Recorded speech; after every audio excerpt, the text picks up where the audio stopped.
Donc le potentiel productif de l'économie n'est pas a priori affecté par la déflation.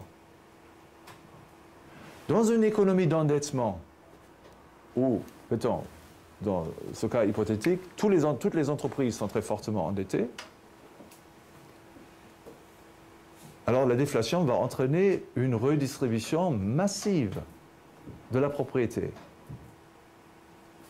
Les entreprises vont avoir de nouveaux propriétaires, mais les entreprises vont toujours exister. Au moins, tous les actifs vont avoir un nouveau propriétaire qui les utilise. Donc, d'un point de vue global, la déflation est certes problématique parce qu'elle implique la nécessité de renégocier les contrats, peut-être discontinuer la production, donc il y a un certain arrêt, donc des pertes en termes de revenus réels qui sont créés, mais à moyen et à long terme, le potentiel de production est quasiment inchangé. Et la déflation, en plus, apporte un grand avantage, un changement qui est très favorable, à savoir, elle détruit la dette. Et justement, dans le cas où elle est le plus problématique, là où il y a renégociation de la dette subsiste, mais voilà, elle n'a pas d'impact sur la production. Là où il y a faillite des entreprises, il y a donc un problème, mais avec la solution de ce problème, c'est-à-dire changement de propriété, la dette disparaît. L'économie se désendette. Ceux qui étaient créanciers auparavant deviennent les propriétaires de la masse de liquidation. Et peut-être reprennent même les entreprises et les gèrent à la place de l'ancien propriétaire. D'accord ? Et donc ça, c'est la considération cruciale. C'est la considération qu'ont déjà faite les économistes classiques. C'est pour cela qu'ils n'étaient pas excessivement concernés par la déflation. Parce qu'ils ont vu que dans le pire des cas, telle est la conséquence. L'économie, dans son ensemble, d'un point de vue global, ne souffre pas. Ce sont les particuliers qui souffrent, qui perdent leur entreprise et qui perdent leur maison. Donc, même chose pour les ménages. Les ménages perdent leur maison. Mais les maisons sont toujours là. Que font alors les créanciers qui gagnent donc une maison en plus? Est-ce qu'un grand créancier, donc quelqu'un qui a prêté beaucoup en termes de crédit immobilier, est-ce qu'il peut habiter 100 maisons à la fois? Non. Donc qu'est-ce qu'il va faire avec toutes ces maisons? Mais il va tâcher d'en créer des revenus, soit les vendre à des prix inférieurs, soit les louer. Donc les maisons seront habitées. Pas nécessairement par les mêmes personnes qu'auparavant, mais les maisons seront utilisées. Les maisons ne disparaissent pas. Donc la déflation est douloureuse. Elle entraîne une énorme redistribution. Alors, dans le cas d'un fort endettement, elle entraîne une énorme redistribution des ressources. Mais les facteurs réels sont toujours disponibles. Les effets cantillons, donc, la première hypothèse, c'est donc la variation des prix est proportionnelle, c'est une hypothèse irréaliste. Mais l'introduction du scénario réaliste où les prix baissent à différents niveaux introduit donc une complication qui est complètement secondaire par rapport au problème principal. Le problème principal, c'est que la dette entraîne, alors, combinée avec la déflation, entraîne une redistribution, des faillites, etc. Ceci ne change pas. La seule chose qui change maintenant, c'est que certaines firmes vont pouvoir survivre la déflation, bien qu'elles soient endettées, parce que leurs revenus tombent peut-être pas, ou pas suffisamment pour les rendre incapables à rembourser la dette. De même, certains ménages peuvent survivre parce que leurs revenus baissent, mais juste très légèrement, donc ils seront toujours capables de rembourser leur crédit immobilier. Donc c'est la seule différence. Donc certaines firmes et ménages vont donc survivre cette crise, et sinon les mêmes conclusions peuvent être tirées que celles que nous avons tirées sous la première hypothèse.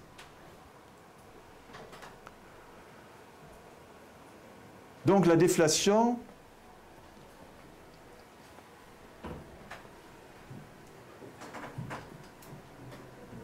peut créer des problèmes, mais les problèmes qu'elle crée ne sont pas d'ordre macroéconomique, au moins si l'on se place dans une perspective à moyen et à long terme. À court terme, oui, il peut y avoir des problèmes macroéconomiques. Mais encore, c'est discutable. Parce que, est-ce que c'est vraiment un grand problème macroéconomique s'il y a donc des faillites massives, mais en même temps, je me débarrasse d'une dette qui est excessive? Je peux tout aussi bien dire, voilà, je résous un problème macroéconomique. Un problème qu'on a à l'heure actuelle, c'est la fragilité des marchés financiers, parce que les entreprises d'investissement et les banques surtout sont trop endettées. On pourrait résoudre ce problème par un processus déflationniste qui entraînerait la faillite de ces banques et des entreprises d'investissement. Et c'est certes, ceci impliquerait donc un arrêt ou des difficultés, perturbations temporaires de la production, mais on gagnerait en même temps donc une réduction des dettes. La déflation représente donc essentiellement un problème politique et sociologique. Elle représente un problème sociologique parce que la déflation qui frappe une économie d'endettement menace les élites du pays. Tous ceux qui ont donc monté une entreprise sur un empire de dettes, tous ceux qui ont gagné leur position d'éminence dans la vie politique d'une nation, parce qu'ils ont toujours se sont fait les champions des programmes de dépenses financés par la dette, donc tous ceux-là sont maintenant menacés.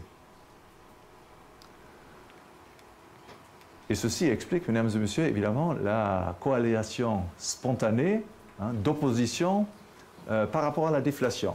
Ce n'est pas par hasard que toutes les banques voient dans la déflation la plus grande menace. Effectivement, c'est une énorme menace pour les banques. Les banques ne pourraient pas survivre à une déflation notable. Ce n'est pas par hasard si les grands groupes industriels y voient une menace formidable. Effectivement, ils auraient des difficultés et pour certains, ça serait impossible de survivre à une déflation notable. Et le même pour les classes politiques de nos pays occidentaux.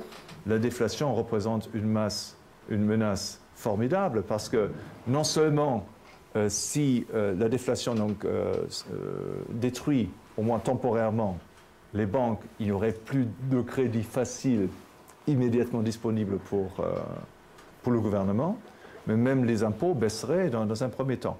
Donc ceci crée des problèmes de toutes parts. Donc la déflation, mais encore, ceci n'est pas un problème macroéconomique, c'est un problème pour certains groupes. Mais ces groupes sont très puissants, et ils sont très puissants justement parce qu'ils ont gagné leur éminence grâce à l'inflation et aux dettes. Donc concluons. Le point de départ donc, de la réflexion autrichienne sur la déflation est donc identique avec le point de départ des économistes classiques, à savoir les phénomènes monétaires sont complètement secondaires par rapport à la croissance, par rapport à la prospérité du pays. Une économie de marché peut bien fonctionner, quel que soit le niveau des dépenses monétaires, quel que soit le niveau des prix, quelle que soit l'évolution des dépenses monétaires, quelle que soit l'évolution du niveau des prix. Une économie de marché peut bien fonctionner, quel que soit le niveau de la masse monétaire. Et nous venons de voir qu'il peut y avoir des problèmes à court terme, dans la mesure où une réduction de la masse monétaire entraîne frappe une économie d'endettement. Deuxièmement, donc, quelles sont les conséquences de la déflation? Nous avons vu que même dans le pire des cas, la déflation procure des avantages globaux importants, et ceci à court terme et à long terme. Et ces avantages globaux concernent donc justement la réduction de la fragilité financière de l'économie. La déflation détruit la dette. Donc, elle donne de ce fait davantage de flexibilité aux entreprises et aussi aux ménages. Donc, il n'y a plus de tsunami financier, de possibilité d'un tsunami financier tel que nous l'aurions presque vécu en 2008. Les désavantages que la déflation entraîne concernent uniquement le court terme. Et bon, maintenant, encore le court terme peut être assez long en fonction encore du contexte institutionnel. Si le gouvernement, par d'autres interventions, empêche la réduction des prix, empêche donc l'action de nettoyage effectuée par la déflation, la crise d'ajustement peut être prolongée.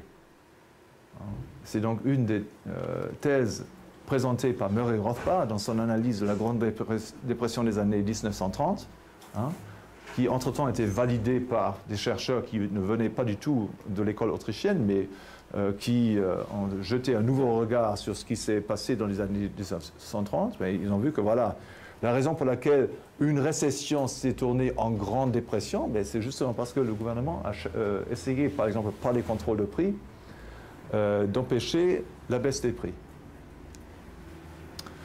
Le rejet de la déflation se justifie donc pas par l'intérêt, par le bien commun, par l'intérêt matériel global de la société, mais par des intérêts particuliers, en particulier donc les entreprises financières et les ménages publics trop endettés.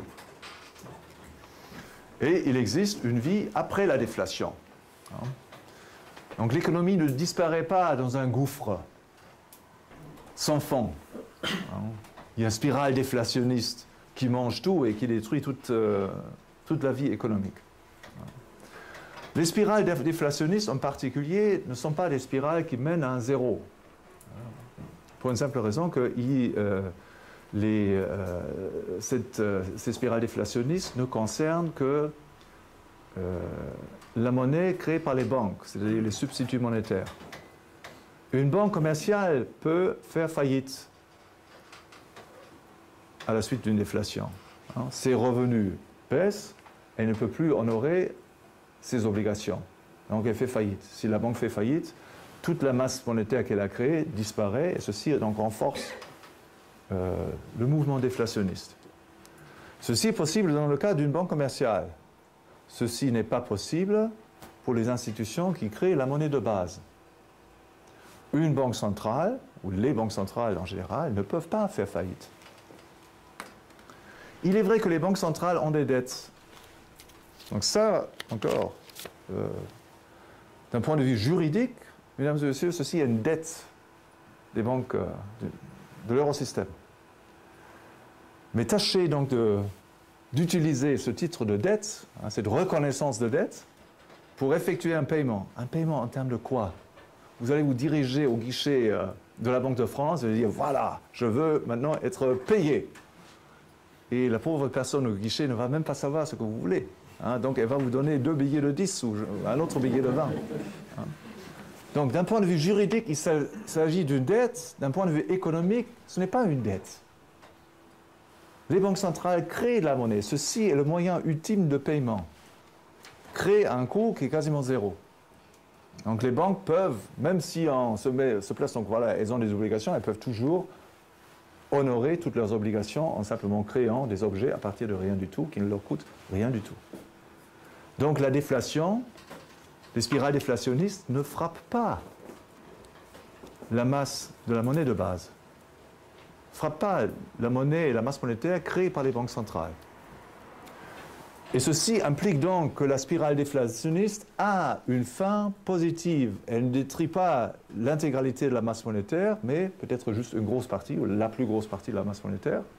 Mais il y a toujours un niveau positif qui subsiste à cette crise.